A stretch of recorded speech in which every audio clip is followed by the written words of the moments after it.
વલસાડમાં ડીજીવીસીએલ વીજ કંપનીમાં કોન્ટ્રાક્ટ પર કામ કરતા કર્મચારીઓ હડતાળ પર ઉતર્યા. હલકી ગુણવત્તાના સેફટી સાધનો પગાર મુદ્દે કર્મચારીઓની રજૂઆત. વલસાડમાં ડીજીવીસીએલ વીજ કંપનીમાં કોન્ટ્રાક્ટ પર કામ કરતા કર્મચારીઓ હડતાળ પર ઉતરી વિરોધ જતાવ્યો હતો. દક્ષિણ ગુજરાત વીજ કંપની લિમિટેડમાં કોન્ટ્રાક્ટ બેઝના કર્મચારીઓને સેફટીના હલકી ગુણવત્તાના સાધનો આપતા તથા નક્કી કરેલા પગાર કરતા ઓછો પગાર આપવામાં આવતા હોવાનું કર્મચારીઓ હડતાળ પર ઉતર્યા હોવાનું જણાવ્યું હતું.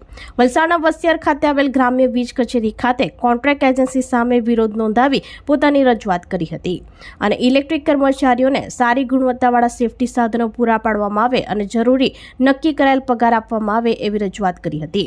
ઘટનાની જાણ થતાં પોલીસ સ્થળ ઉપર આવી પહોંચી મામલો થાળે પાડવાનો પ્રયાસ કર્યો હતો.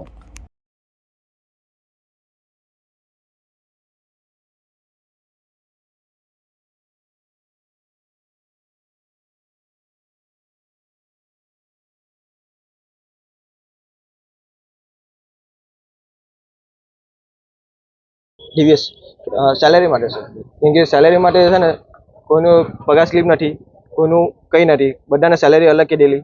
સેફટી માટે બી કોઈને 3rd ક્લાસ બધાને આપેલી, સેફટી બધાને કોઈક નથી આપેલી. 2 મહિનાથી અમારી સેલેરી હરકીને પગાર સ્લીપ નથી આપતા. અંદાજે અમે બધા ડિવિઝન આ ડિવિઝનના માણસો બધા ભેગા થયેલા છે સર. સેફટી માટે ને પગાર માટે પગાર અમને 22,420 બતાવે અંદર, જીએસટી કાપતા અમારે 19,000 આપે, તો એ લોકો અમને 10,000 પગાર આપતા છે. કંપની वाला એમ કે હજુ અમે मंडे तक हजू जॉब આપીએ એમ કે. लड़का लोग ने हड़ताल इसलिए करा है कि एक तो सैलरी थोड़ा सा एक दिन लेट हो गया. हमने इनको 5 तारीख से 10 तारीख तक का बोला था और इनका कुछ सैलरी इशू है. जो पे स्लिप हम लोगों ने नहीं दिया वो हम लोग मंडे को दे रहे हैं. पे स्लिप में उसमें सारा इनका ब्यौरा सारा कुछ उसमें लिख के आ जाएगा. सेफ्टी दिया गया है, ये लोग बोल रहे हैं कि थोड़ा हल्का क्वालिटी है, उसको मैं इम्प्रूव करवा दूंगा और अच्छा करवा दूंगा. उसका जिम्मेवार भी हम ही लोग हैं. लेकिन उसमें अगर किसी बच्चे को कुछ होता है या होता है तो उसमें हम लोग ESI और इंश्योरेंस देते हैं. ग्रुप इंश्योरेंस होता है वो हम देते हैं, वो इनका है. उसमें जब पे स्लिप आ जाएगा तो इनको सब क्लियर हो जाएगा. मंडे ट्यूसडे तक मिल जाएगा. मंडे तक तो मैं नहीं दूंगा, लेकिन ट्यूसडे में एक दिन फालतू लेके चलूँगा. મારું નામ સલમાન અંસારી છે. અમે જીવી ઇલેક્ટ્રિકલ જે દિલ્હીથી કોન્ટ્રાક્ટ લેવામાં આવેલો છે DGVCLમાં, તેમાં અમે એમ્પ્લોય છે. હવે અમને કામ કરીને હજુ તો મહિનો, કોઈને 1.5 મહિનો થયો, કોઈને 2 મહિનો થયો ને અમને બધાને જે જગા પર ઇન્ટરવ્યૂ લેવામાં આવેલી ત્યાં બધાને અલગ અલગ સેલેરી કહેવામાં આવેલી. બરાબર, એ સેલેરી પ્રમાણે અમને પગાર નથી આપતા ને પ્લસ વધારે પૂરતા અમારા પૈસા કાપે છે, તેના અમારા હિસાબ નથી. ને જે અમુક લોકોની જે જૂના છે મહિના, 1.5 મહિના, 2 મહિનાથી, તો તે લોકોની સ્લીપ આવેલી છે, લેકિન સ્લીપમાં કોઈ હિસાબ નથી ને એવી સ્લીપ નકામી બનાવીને આપેલી છે, જેમાં પૈસા સેના કપાતા છે, એમાં 5-6 હજાર રૂપિયા કાપી લેતા છે.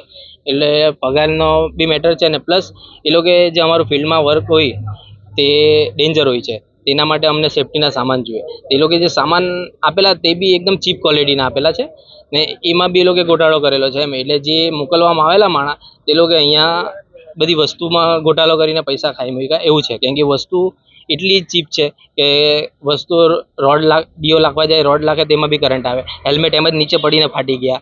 એટલે અમારો જીવનો જોખમ છે ને અમને જે અમારો ઇન્સ્યોરન્સ છે, ગ્રુપ ઇન્સ્યોરન્સ છે એમ કહે, પણ એમાં કંઈ થઈ ગયું અમને કે કોઈને બી એક ભાઈને કંઈ થઈ જાય તો અમને ડિટેલ નથી કે એને શું સહાય મળશે. એના માટે અમે રજૂઆત કરવા આવેલા ડિવિઝન પર. કંપની દ્વારા કહેવામાં આવ્યું છે કે અમને સોમવાર સુધી ટાઈમ આપો તો અમે તમને બધું ક્લિયર કરીને આપશું. હવે જીવી ઇલેક્ટ્રિકના બધા સભ્યો કામ બંધ કરી દેશે અમે, કેમ કે આ ડેન્જર છે. આપણી સંકલ્પ ન્યૂઝ ચેનલને સબસ્ક્રાઇબ અને લાઇક કરો, બેલ આઇકન દબાવો, જેથી આવનાર ન્યૂઝ અપડેટ્સની નોટિફિકેશન આપના મોબાઈલ પર સૌથી પહેલા પહોંચે.